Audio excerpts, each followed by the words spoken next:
Ofsted have been asked by the government to undertake an immediate review of safeguarding policies in state and independent schools.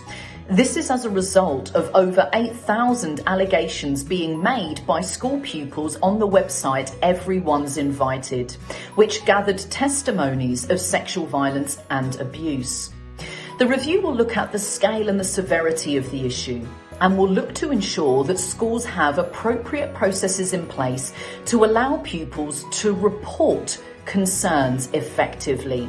And pupils know that all reports will be taken seriously and the process of allegation will be implemented robustly. The review aims to conclude by the end of May.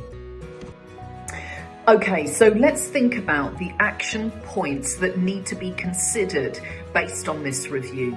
Well, firstly, does your website have the most up-to-date version of your safeguarding policy publicly available?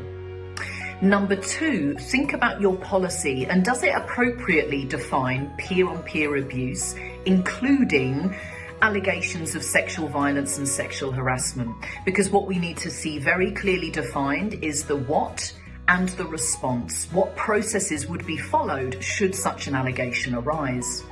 Thirdly, think about your recording system. Does it provide you with the data that you need around such instances? Does it capture effectively what happened, what action was taken, what were the subsequent outcomes?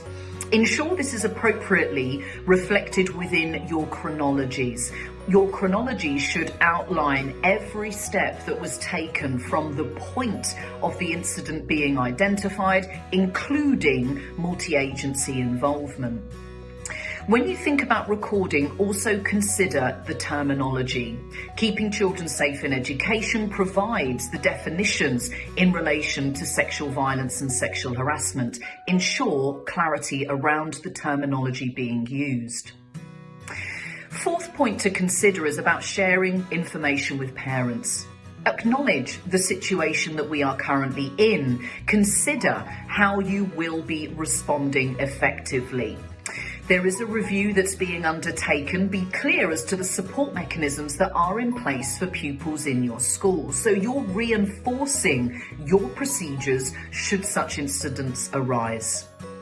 And finally, think about a focus group. Think about the development within this area. So think about the leadership in school, governing bodies, external expertise, those who manage your data systems in school. And this is a chance to be reflective. Consider what has worked well and indeed also what may need improving.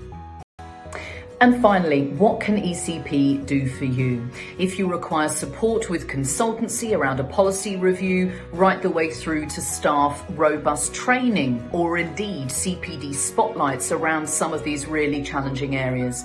We also work directly with your pupils, coming into school, delivering classroom-based workshops on consent, peer-on-peer abuse, awareness of sexual violence and sexual harassment, just to name a few. Take a look at the descriptions box below for further information.